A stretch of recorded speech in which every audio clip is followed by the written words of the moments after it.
not there 3-4 years back. The allotted budget was only around 5 to 6 crore rupees at the national level. And after we have approached and then spoke to the PM office, they have revised this to 1,290 crore rupees the last couple of years. And the money has been given for industries and then cultivation and all these promotions going on now. The results would be known in a couple of times now. And it's been known to many people in the government. Government is also consciously taking bamboo as a crop. From the forest department, they shifted the bamboo to agriculture department, and there's a separate mission has been developed for that, and government is also doing its best at the moment. Dr. Rajendra, you have a question. The second question is? Okay. There no other question? It's good. Okay. The mic, please. I am Dr. Indiresh from University of Horticultural Sciences, Bagalkot. I have a question to Dr. Bharati. I am very happy to note that he gave an excellent presentation on beam of bamboo. No doubt the bamboo has got a highest biomass production, and it is having multiple uses, no doubt in that. This bamboo has been grown in the nature as a natural crop. It is not being grown by the farmers. Maybe very few farmers are growing this, especially in the northeastern part of India. We see each and every house in their houses, they have 1 or 2 bamboo plantations in there. No doubt in the forest department, they also taken up large scale plantations, and it's a very good, it creates very good employment opportunity for the rural artisans growing this bamboo. It is having a lot of advantages. As you said, one of the person who has inquired about the importance of bamboo in solving the biofuel problem, I am doubtful in this regard. And in most of the forest department programs, they do take up the planting of many fast-growing tree species. But afforestation with this bamboo, why it is not successful?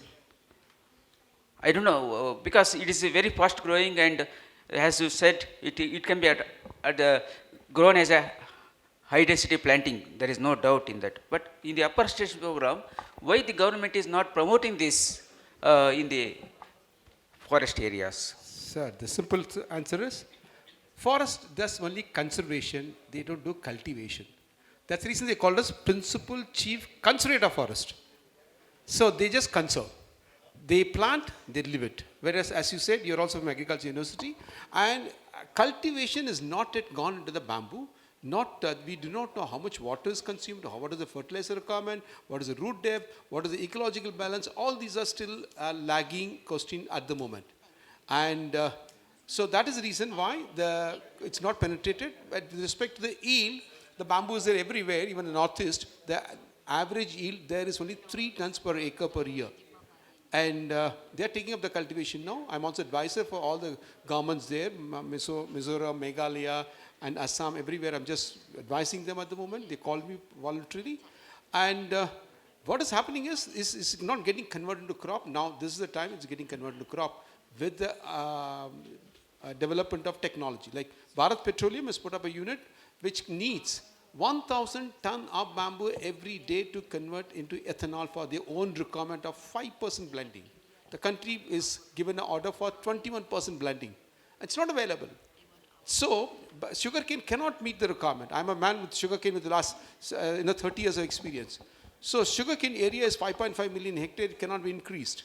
And bamboo can be increased. The soil in which it can be cultivated more, and it can lead to innovations. Thank you. There is a question to the last question, I think. Dr. Yeah. Rajendra Singh. You can give him the mic, please. Okay. Give him the mic, please.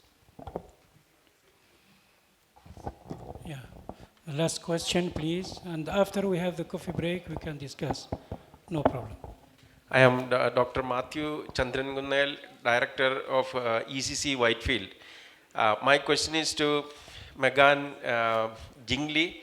Quite interesting your experiences you are from China and you have studied in China and then you moved to Germany and then you also studied there in Germany. So will you be able to compare between your experiences and the innovation practices between an Asian mind and a European mind? Thank you. So actually, I think all of the behavior, they have something behind. It's the culture, and it's also kind of the logical behind.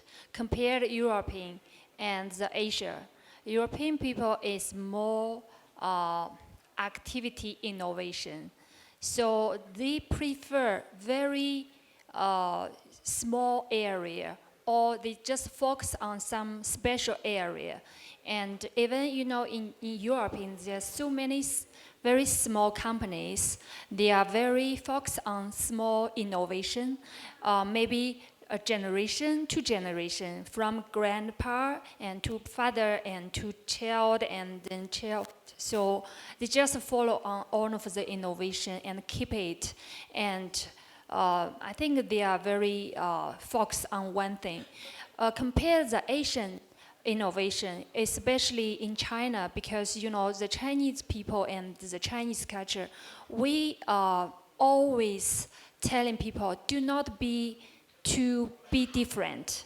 Since our very older generation, so the parents always teach us, don't be so outstanding, because if you are too outstanding, their troubles will come to you. So they tell us, be humble, be modest. So always keep middle, not be so tall, not be so short. That is the culture. So that makes the Chinese always want to follow up. They don't want to do so much innovation. They are so afraid of some people maybe get trouble. So that is a very old culture since our old generation.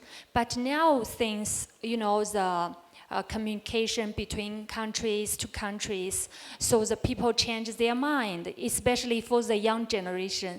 So the young generation, they try to be different. They try to take more challenge. So for the young generation, they don't want to follow up. But like for our father or our grandparents, they always try to be humble and be more moderate and not be too shining, but it's a new generation. And also because of this is the culture side. The other side about the economic, because the past 40 years, the Chinese economy is very slow. But since last 20 or 30 years, the Chinese GDP increased a lot. And the Chinese people, they become more confident. And now they try to do more innovation, not always like, when, I'm very sorry, when in maybe 1990s or 20 years ago or 30 years ago, when the people talking about made in China, they always think, oh no, they copy from Germany, they copy from Japan, the quality is poor, they don't want to do innovation. This is the basement, because that moment the Chinese economic is very bad, it's poor. But now, since a lot of innovation and generation to generation, now the economics grow a lot. So if they don't have innovation, if they don't want to change, they will be kicked off by the times. So they have to know now the small company is difficult to survive because they have to do innovations. They have to care of their brand. And now I'm so proud if every people talking about made in China, I'm so proud.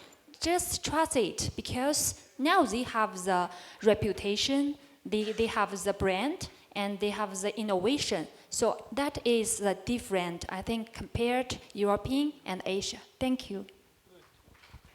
Good. The last question, and we have just 1 minute to finish. Yeah. Thank you, Mr. Chairman. I am Professor B.P. Veerabhadrappa, Vice Chancellor, Kuvempu University, Karnataka. My question is to Dr. Rajendra Singh. who felt that there is a necessity of creating awareness in the minds of the people when we are facing so many drought situations, and as to what Dr. Rajendra Singh would be able to transfer the knowledge power, and what an amount of knowledge that we have in all the university education, and how Dr. Rajendra Singh would be able to give an answer for this question, though there are many issues that have actually taken over in the context of finding as to why water is a surplus aspect. Thank you, Mr. We Chairman. thank you Thank very much for your question. Dr. Rajendra is not here.